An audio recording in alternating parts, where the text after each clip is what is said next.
Hai,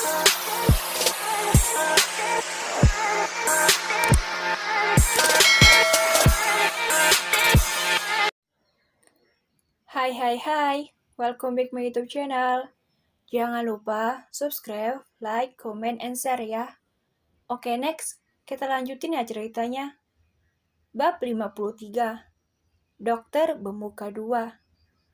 Mobil mewah berwarna hitam baru saja memasuki gerbang rumah sakit. Diikuti 2 unit mobil di belakangnya. Orang-orang yang melihat kedatangan mobil mewah itu segera menghentikan langkahnya seraya menyambut orang yang berada di dalam mobil. Semua orang mengetahui siapa yang berada di dalam mobil itu. Maka dari itu, mereka memberikan hormat. Pemilik mobil itu tak lain adalah kakek Juan bersama dengan anak buahnya. Kakek Juan keluar dari mobil yang baru saja dibantu oleh sekretaris Han. Sedangkan 2 unit mobil yang berada di belakang mobil kakek Juan sebelumnya telah terparkir di samping mobil kakek Juan. Penghuni yang ada di dalam kedua unit mobil itu tidak keluar sama sekali, karena ia ditugaskan untuk menjaga kakek Juan. Jika tidak ada masalah, maka mereka tidak akan turun dari mobil dan menunjukkan wajahnya kepada orang-orang. Kedatangan kakek Juan disambut hangat oleh semua orang yang ada di dalam rumah sakit. Mereka membungkuk dan tersenyum dengan sopan. Tentu saja, kakek Juan membalas senyuman dari mereka. Salah satu dokter rumah sakit menghampiri kakek Juan. "Permisi Tuan Besar, apa Tuan membutuhkan bantuan?" Sapanya diikuti dengan pertanyaan. Dokter itu sedikit membungkuk sama seperti yang lain sebelumnya. Mendapat pertanyaan itu, kakek Juan menghentikan langkahnya sebentar. "Ah tidak, saya hanya ingin bertemu dengan cucu saya," sahut kakek Juan dengan santai. "Oh, maafkan saya Tuan, saya tidak tahu. Semoga cucu Tuan Besar cepat sembuh," ucap dokter itu dengan penyesalan. Ia membungkukkan kembali badannya. Kakek Juan hanya tersenyum dan memakluminya. "Tidak masalah, saya permisi dok." Setelah mengucapkannya, kakek Juan melanjutkan langkahnya menuju ke tempat Naya dirawat. Dokter itu menatap punggung kakek Juan. Wajahnya kini berubah masam dan kesal. Sebenarnya, dokter itu hanya ingin mencari muka di hadapan kakek Juan. Tentu saja, itu bertujuan agar ia dilirik oleh kakek Juan. Dan bisa saja, pangkatnya sebagai dokter lebih tinggi dari sebelumnya. "Orang tua sialan, mentang-mentang dia kaya," maki dokter itu. Bukan apa-apa, tentu saja dokter itu iri akan kekuasaan yang dimiliki oleh kakek Juan. Setelah punggung kakek Juan dan sekretaris Han tidak terlihat lagi, dokter bermuka dua itu baru teringat sesuatu. Cucu, bukannya orang tua itu belum menemukan cucunya? Bagaimana mungkin? Atau jangan-jangan dokter itu berbicara sendiri dalam hatinya. Yang berdiri sekarang bukanlah dokter yang baik seperti yang lainnya.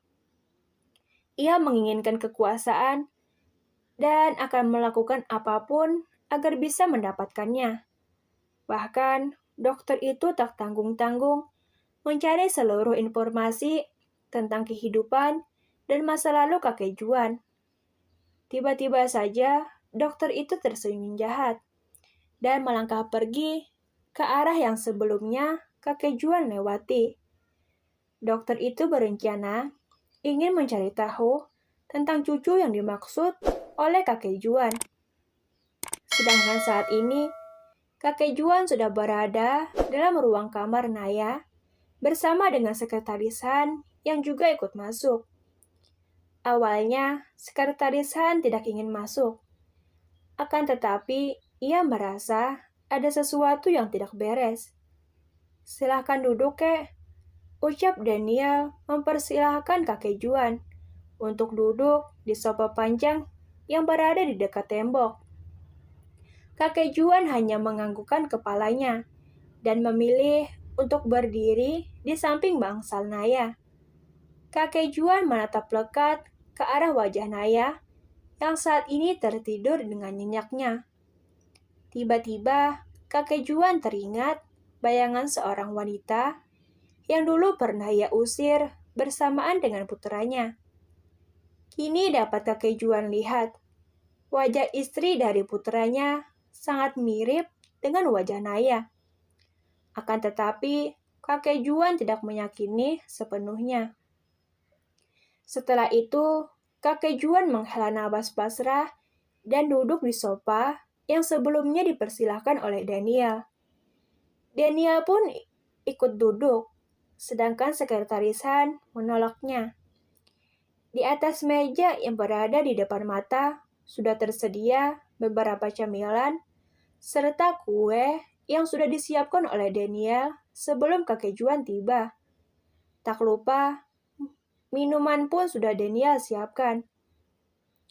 "Apa yang terjadi dengan istrimu, El?" Kakek Juan terlebih dulu membuat obrolan. "Istriku hanya keracunan makanan, kek," balas Daniel seadanya. "Toh jika ia berbohong, maka akan memperpanjang masalahnya saja." Kakek Juan membuka matanya lebar. Ia terkejut bukan main. Menatap Daniel dengan tajam. Bahkan, tatapannya sampai membuat Daniel terdiam di tempat. "Kau bilang hanya, El. Bagaimana kalau istrimu mengkonsumsi makanannya terlalu banyak? Apa kau akan tetap bilang hanya?" Marah kakek Juan. Akan tetapi, kakek Juan masih bisa mengatur nada suaranya agar tidak membuat Naya terbangun. Daniel yang dimarahi oleh kakek Juan, ia hanya tersenyum dengan miris sambil menggaruk tengkuknya yang tak gatal. Otak Daniel seakan buntu untuk berpikir, sehingga membuatnya bingung harus menjawab apa. Sedangkan sekretarisan, matanya terus melirik ke arah pintu keluar. Akan tetapi, telinganya masih mendengar dengan jelas dan menyimak perdebatan mereka berdua. Daniel benar-benar sudah kehabisan akal. Ia pun memilih untuk diam tanpa harus menjawab perkataan dari kakek Juan. "Jawab, El." Karena merasa tidak ada jawaban dari Daniel, kakek Juan kembali membentaknya. Di saat itu juga, Naya merasa terkejut.